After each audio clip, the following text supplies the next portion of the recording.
I think we have an interesting habit of turning descriptions of ourselves into roles for ourselves. Let's talk. Putting ourselves into boxes is actually really helpful for understanding ourselves and the world around us. This is called self-categorization theory. We seek to understand ourselves in relation to other social groups. This is helpful when you're in a new social situation, trying to understand who's who you may relate to, and also trying to understand how you move through the world and navigate it, and how you react in certain situations. It gives you kind of an outline for the kind of clothes you might wear, the kind of music you might listen to. However, the trouble comes in when you start to identify with that box to the point that you become trapped in it. Categorization becomes prescriptive instead of descriptive. For example, if you identify as an introvert, you may say something like, I'm an introvert. However, the prescription comes in when you say, I'm an introvert, so I don't go to parties, or I'm an introvert, so I don't talk to strangers. These two things don't need to be true, especially if you're someone who wants to be more open and wants to be more talkative and maybe make friends. It's not helpful to think that being an introvert limits you from having social skills that you want to develop or from being more open, more talkative, things like that. Like we said, this is a problem because your identity is way bigger than the labels and categorizations and descriptions that you could put yourself into. We are unique beings with so much depth and differences in experiences, perspectives, backgrounds. There's so much that makes us up that there's only so much you can see on the surface when you walk by a stranger. Or another downfall is when exploration becomes stunted because you feel like your conclusion of yourself is complete. We are people who are constantly growing and changing and evolving. Honestly, your exploration of yourself may never be complete. You may never truly understand the depth of beliefs, values, um, interests that you have because is there any possible way that you can explore everything there is to explore on Earth? We hope so, but it takes a long time to do that. My point is, prematurely labeling yourself or prematurely making a decision, coming to a conclusion on the things you do and don't like, would and wouldn't do, may or may not, people you may or may not relate to, stunts you from really exploring those things. For example, when I was younger, I loved to sing. I still do. But for a long time, I didn't make any progress in terms of my ability to sing because I stopped myself. Why? When I was younger, I was in choir, and then in fifth grade, I signed up for a talent show with two other girls. We had a little three girl group. I was a lead singer. I thought I was a little Beyonce, thought I could sing like crazy. And I think I did have a good voice, and I had some confidence. But going through the talent show, at the end of it, we got a participation trophy.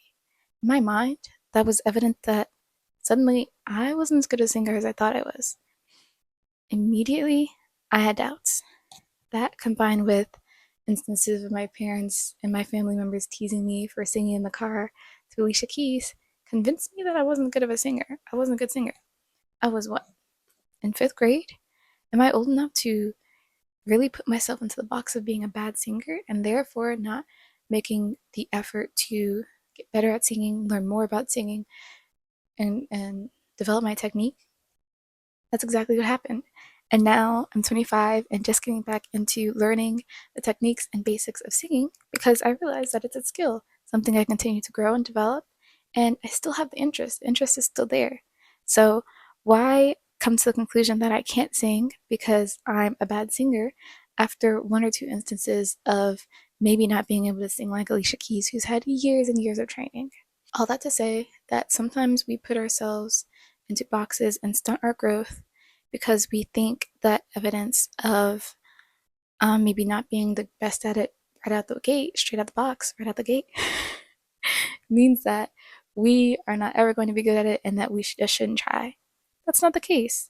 If you are interested in a certain fashion style, in a certain genre of music, playing a certain instrument, life is way too short to stop yourself from doing it just because you feel like somebody like you wouldn't do it, or you feel like it's not helpful in terms of all the other things you have going on in your life. Self exploration really helps you get more creative. It bleeds into other aspects of your life as well. I noticed that my fashion style kind of changed when I started playing music more often and making more of an intentional choice to explore music and other creative outlets that I had that I was interested in.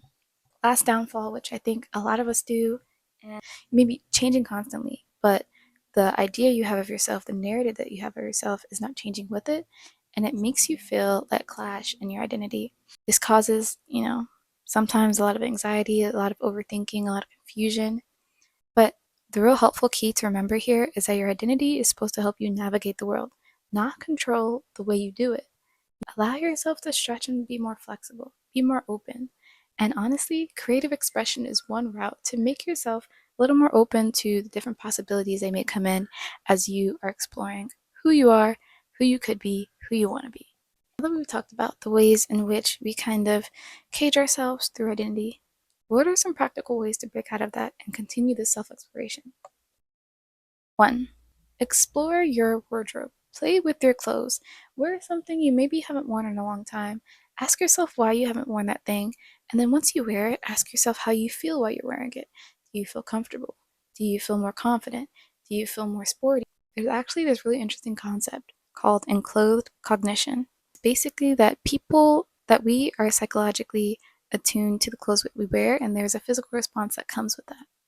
So there was a study done of people wearing lab coats, and the study found out that people, while they were wearing these lab coats, they were more attentive and more careful because the lab coat was symbolic of being a doctor. So while wearing the lab coat, they were more careful, more attentive, and you can kind of see this with various things that we see throughout uniforms. So firemen wearing uniforms, or military men wearing uniforms. I was in JRDC when I was in college, and one thing that we were told is not to walk and eat while wearing our uniform, not to jaywalk while wearing a uniform. Um, and all of these things kind of come with the psychological understanding and processing of, oh, I'm wearing something that represents this. I'm wearing something that, so I should be like this. The clothes we wear don't necessarily have to be as restrictive as a uniform, but just to get you thinking about the fact that the clothes we wear have a physical and symbolic meaning to us. It's just like putting on fitness gear before you go into yoga. It puts you in the mindset of, I'm about to work out, I can get sweaty, I can be loose. Or if you're wearing a suit, you're probably going somewhere where you want to be dressed up, look professional, look clean cut. So think of your wardrobe as something you can explore in that way as well. Do you want to wear more often clothes that make you feel confident, sensual, sexy, flirty, bold, or clothes that make you feel more comfortable, relaxed, laid back, open, flexible? Think about your clothes in ways that they can serve you and serve your identity, and also give yourself a chance to explore clothes that maybe you wouldn't normally wear because it's outside of this box that you may have created for yourself. You really want to ask what parts of yourself become more easier to access while you're wearing these clothes. This shapes how you experience yourself. And we are people to experience. We are beings having an experience, and you want to be able to access those various parts of yourself. And clothes can be a way to help you embody that. And I can go on about wardrobes and wearing clothes for a while. I'm no fashion diva, no fashion icon, but I do just think that it's a fun way to explore your style and your identity. Going into the next recommendation, do something that you haven't done in a long time. I mentioned that I used to sing when I was younger, and I loved to do it, and I was in a choir, and I built my own girl group for years and years after that fifth grade. And maybe a couple years after that, I just stopped singing entirely. I used to tell people if I had a voice like Beyonce, I would dedicate my entire life to singing.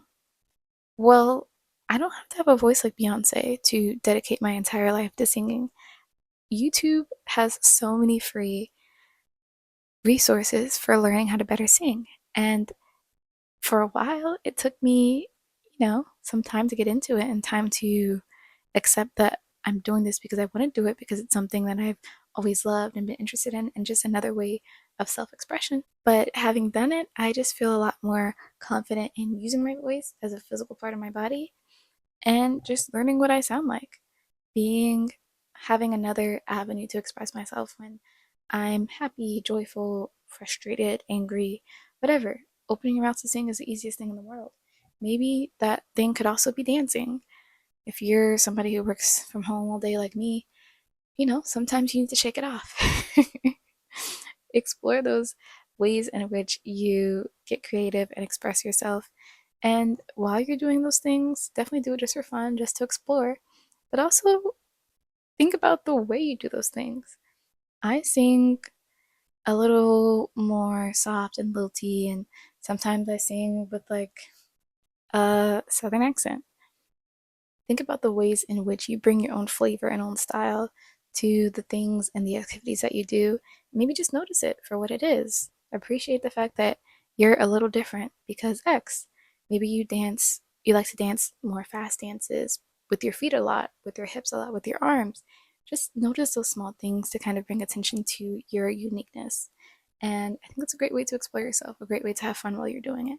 Last thing I'll say on this is also you kind of revisiting the ways in which you've left things behind. And maybe you get to create a new narrative for those things now. I left singing behind because I thought I was a bad singer. I'm picking it back up now because I know that I love this way of self expression.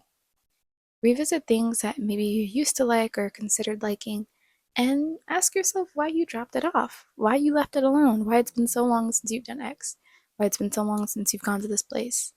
That kind of reminds you of times in your life and maybe beliefs that you've constructed around that thing or other things that can be helpful in understanding what has influenced you up until this point.